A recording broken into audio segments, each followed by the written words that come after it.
What is going on YouTube? My name is Ninja, and today I'm bringing you guys my first 100 plus flawless on Shadows of Evil, my second 100 plus ever, other than World at War, because World at War I don't think really counts if you get to over 100 in that game, because let's be honest, it's pretty easy. It takes like an hour, or maybe a bit more. I don't know how long exactly, but yes, this is my first 100 plus in Shadows of Evil.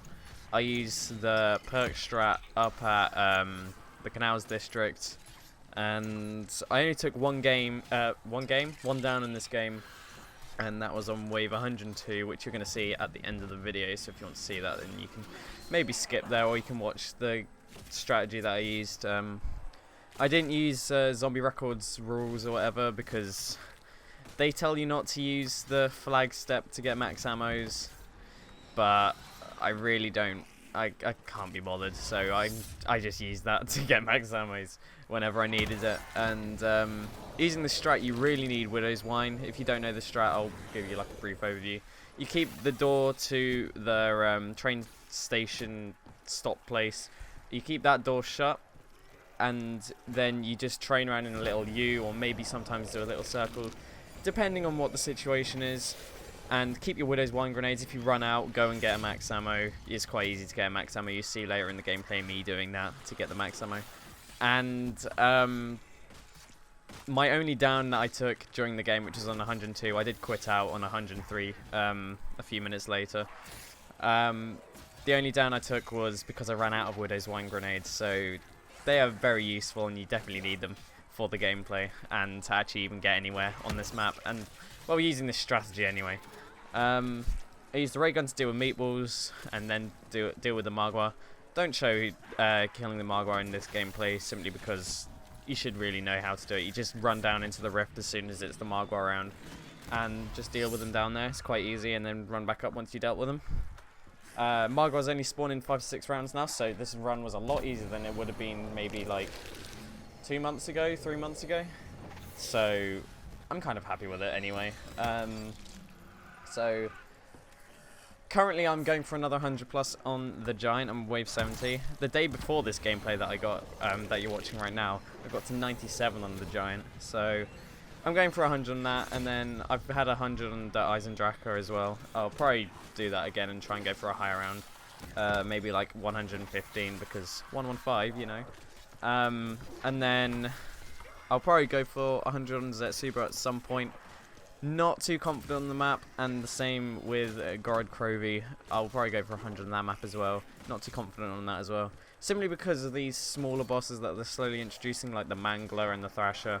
Well, Thrasher obviously came first, but those sort of bosses I'm not a fan of, simply because they spawn in so, like, they're not like a proper, they're like a boss, but not a proper boss.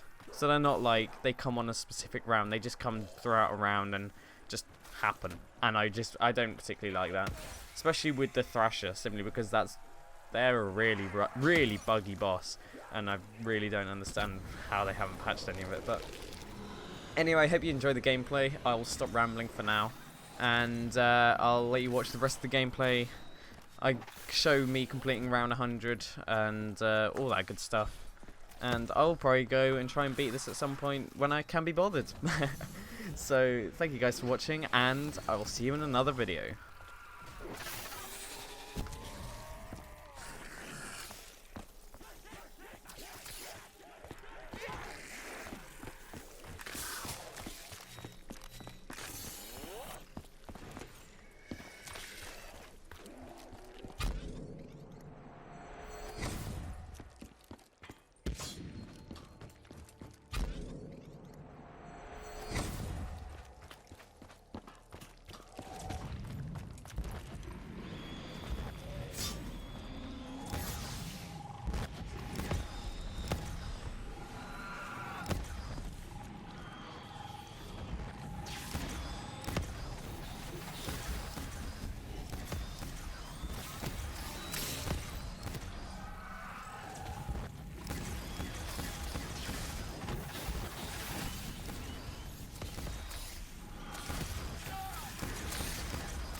I'm gonna count that as a win.